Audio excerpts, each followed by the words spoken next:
I just found out my 15-year-old daughter is not my biological child. My daughter was preparing for a family tree project for an online class and wanted an ancestry test. My father is half Native American, but he died several years ago and I don't know precisely what Native American blood is in the family. My daughter came to me because it was my father and we didn't mention it to her mother at the time. Well, it turned out my daughter doesn't have any Native American blood. The obvious conclusion didn't occur to me at first because the truth of the situation didn't seem possible. I assumed there was a mistake. My first thought was that my father hadn't been part Native American. So I took the test and everything became apparent. It was a very emotional situation for me and my daughter. What I will remember the most was after she started crying, she hugged so tightly and just kept saying over and over, "I love you, Daddy." At home I confronted my wife and she looked like she'd had a stroke. She started crying and apologizing. You can probably imagine it. My wife and I got married because she was pregnant. We had been together for more than a year when it happened.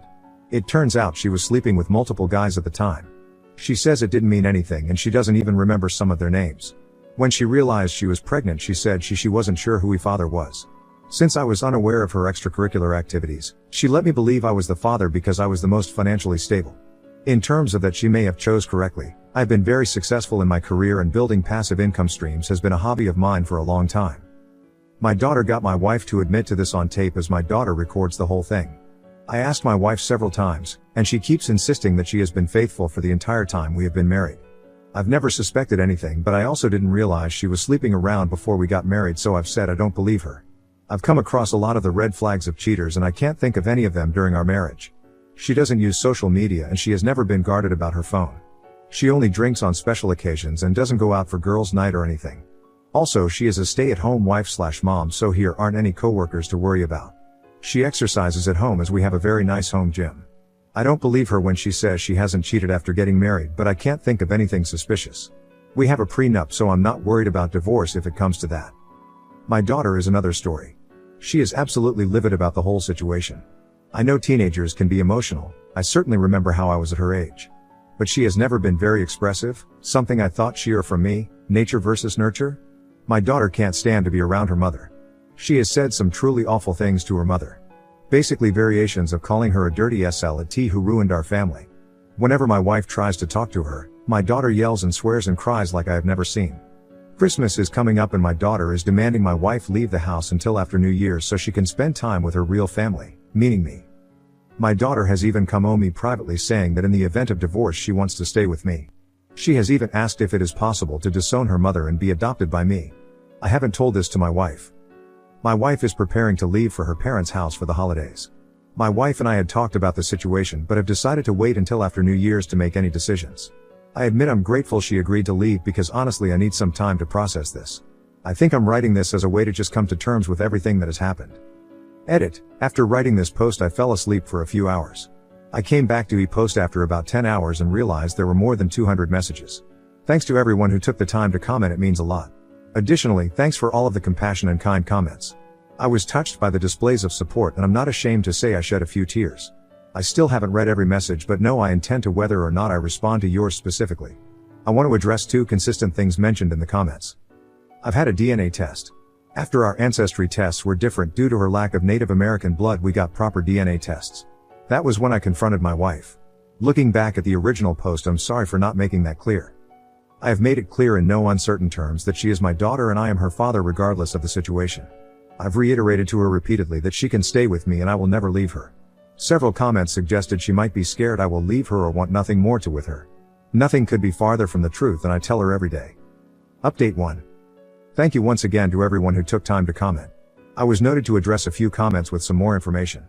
Some people wanted to know if I have any more children and the answer is no. For no specific reason, we just never had more children.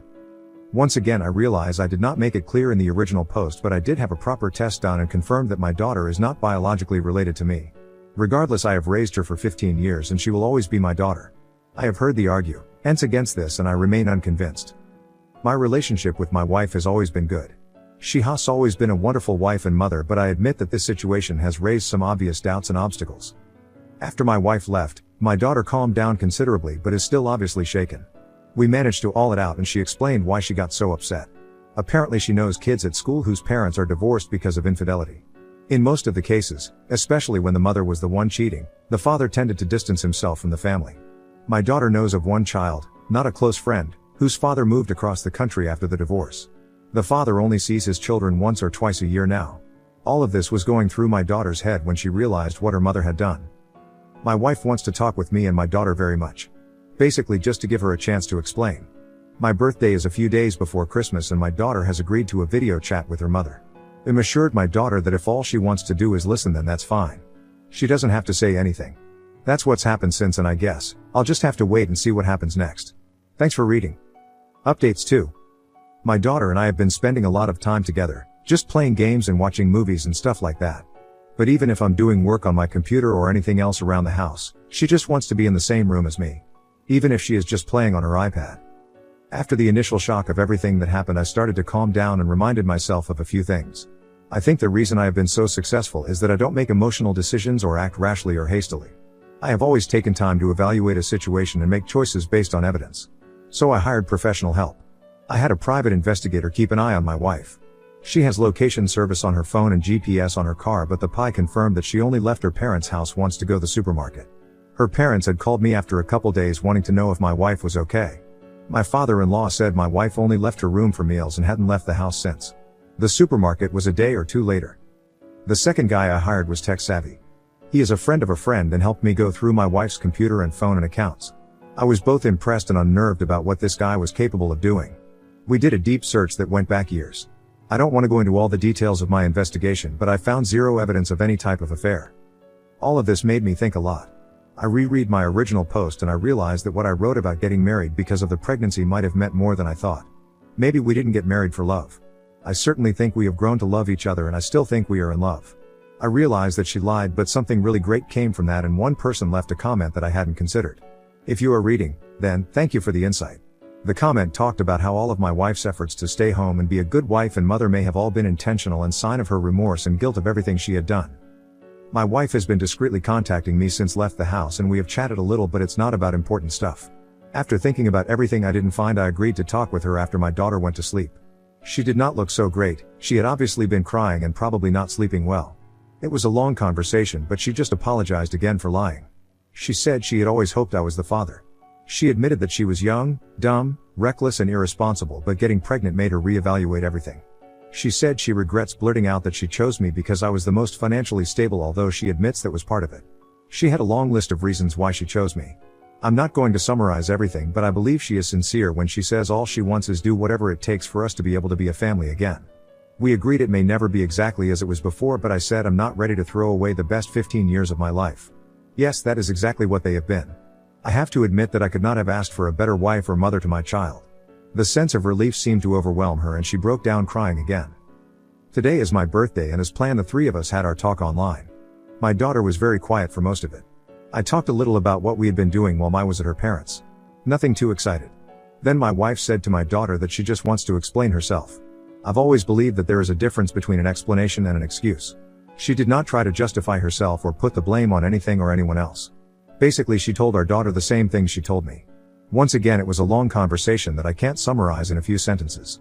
But it was good. My daughter very attentively, and the only thing she asked was if my wife knew her real dad was.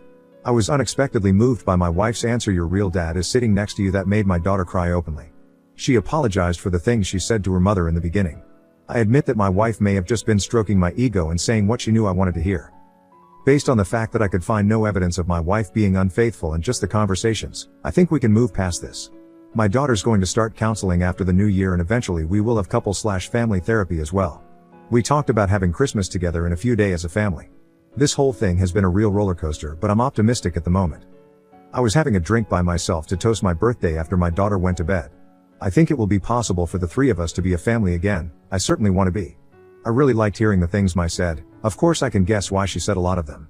I'm thinking a lot about what my daughter said about her real father. That hurt the more I thought about. I don't think she intended to hurt me, and I'm not sure she even realizes how it sounded, but it wasn't fun. We're still spending a lot of time together and it's been great. I'm not going to ask her about finding her biological father, and if she brings it up then I'll just cross that bridge when it's time. We went to my wife's parents for Christmas Eve. My brother and mother met us there and it was fun time. Before coming over, my wife and daughter agreed that we would be polite and cordial, but maybe keep a discreet distance. The day was as you would expect it to be, spending time with a family. That evening my wife came home with us.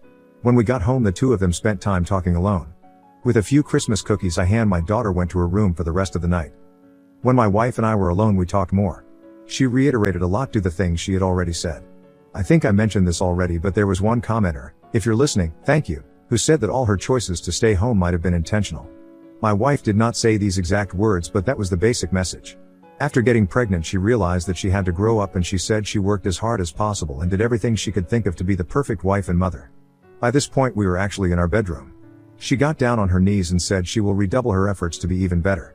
She said she knew I was considering divorce, but all she said was please give me a chance to prove myself. She said if there was anything I needed from her, anything she would do it without hesitation. All she wanted was to keep our family together. It's difficult to fully describe the emotion of everything that has happened. But I believe in her sincerity, in this moment. We spent a very passionate night together. Christmas was a good time.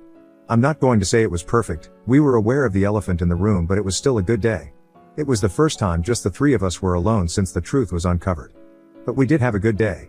We had our traditional Christmas breakfast and then we watched the movie It's a Wonderful Life before we opened presents. One of the gifts to our daughter was a video game console, and she asked if we could organize a family game night, and this made my wife cry. She left the room and came back composed, but I think she just wasn't expecting something like that. I think I already mentioned that we are going to do some therapy after New Year's. I don't think there is anything else to say at this point. I'm not going to say everything will work out for everyone dealing with similar situations, but I think me and my family will be able to move on. Thank you for everyone who commented the first time around. It helped more than I thought would. Merry Christmas and Happy New Year. Now on to the next story. Story 2. Abuse disguised as poly. I need help. I'm lost in the middle of this right now and I can't see things very objectively. I didn't want to go to r/relationship advice because they're pretty extreme, and I wouldn't put it past them to jump to conclusions about my safety and simultaneously shame me for being poly and for my role in this. One of my relationships was questionable from the beginning, but he was upfront with me, so I trusted him. He told me he and his wife were separated, but they had an unspoken understanding that they would each live their own lives. But they can't get divorced because it would cause hardship and shame for their families back home. He told me this the first time we met, and we clicked, so I was okay with it. My nesting partner was concerned but trusted me. Months pass, things are great between us, except I still don't know his last name. I don't know the name of his business that he owns. I learned he uses a burner phone for me. He is terrified of his wife finding out about me because she'll divorce him and ruin his life, even though they can't get divorced because of their families and supposedly she's having her own relationships. Then he tells me he's getting pressure from his wife's family, and his family to make things work and eventually have kids, but he didn't want to break it off with me. This man literally said I want to have my cake and eat it too, but gave me an out if I wasn't comfortable with it. I was immediately on board with him reconnecting with his wife, and admittedly, I didn't want to leave him either and wanted to be a little selfish, so I thought I was okay with it. A couple of weeks pass where we don't see each other, during which I get this growing, nagging feeling that things are wrong, and I finally realize that I'm not okay with it. He is literally making me into the other woman. His wife is expecting a monogamous relationship and he is lying to her face. I try to encourage him to talk to his wife about a couple of things, but he claims that she isn't mature about things like this. I've lost count of how many red flags I've typed out now. Here are a few more. When I told him that I realized I'm not comfortable with how the boundaries of our relationship have changed, he got very passive-aggressive and told me that he thought I would always be there for him. Selflessly.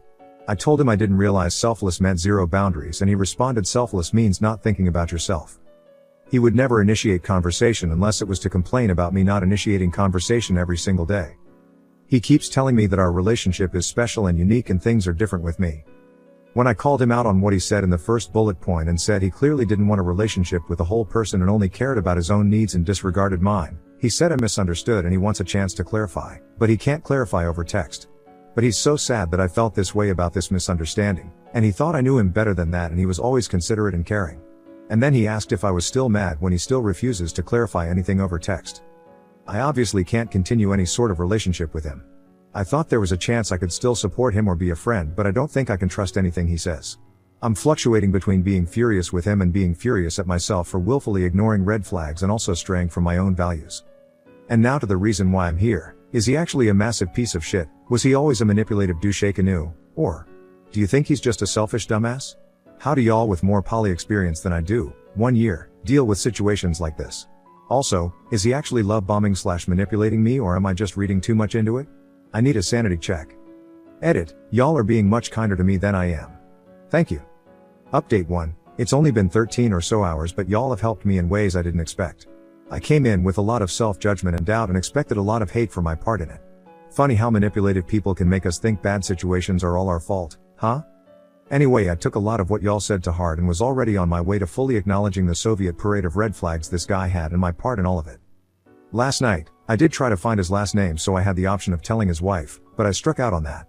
I got laid off a couple of months ago and I'm sorry but I can't justify paying for a background check. So today, I did what almost everyone, including my NP and friend, has been saying from the beginning and blocked him, but it felt shitty to do it without any comment at all, so I sent him this. I'm not meeting you in person. You've had plenty of chances to turn this around but instead of addressing the issues, you love-bombed and deflected and kept promising later. You may love me but you clearly don't respect me. Or your wife. It was tempting to meet up with you to hear how you were going to try to dig your way out of this hole but ultimately, it wouldn't change anything. I'm done. Then I immediately blocked him on everything. My NP said that was harsher than they expected from me but they were proud of me. NGL, it still hurts. He kept saying he was going to respect my decision but right now he's fighting for me which my NP said sounds contradictory. I have to agree. I'm a little worried he's going to show up at my place but I hope his sense of self-preservation will win out. If he shows up at my place, I'll show up at his. Thank you all for the sanity check and reminding me that I am human and will continue to make mistakes and get hurt. Small edit, I did find a couple of actually free reverse phone lookups, and they didn't have a name associated with the number at all, reaffirming that he used a burner phone for me. Update 2. Hi everyone. I wanted to give a bit of a positive update. 8 months ago, I posted asking for advice on how to navigate realizing that a guy I was dating was just using polyamory as an in to using me to cheat on his wife. You can read it here. The community here was telling me a lot of what I knew but didn't want to admit or didn't fully realize, and a lot more that I needed to hear. I want to give an update on my situation with him and my new partner, who has shown me exactly what poly is supposed to be. First, the jerk. I'll call him Nick, because that's his name, and even if he or someone he knew somehow saw this, there are so many Nicks in the world. This paragraph is pretty rough so you want to skip down to the positive part. I marked it with a blue heart. I did not meet him again, which many of you will be happy to hear. He doesn't need closure and he sure as hell doesn't deserve any more attention from me. What I realized later is that he really, truly, had me believing that all of the things he was mad at me about were my fault and my responsibility.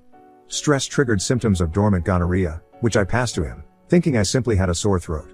He panicked, told me that he absolutely could not have anything on record with his insurance or the government or whatever, got a massive panel, tested positive for HSV-1, which I did not test positive for, BTW, but he still blamed me, and the last time we met, he told me that he was doing me a favor by forgiving me and seeing me again, and that I needed to make it up to him.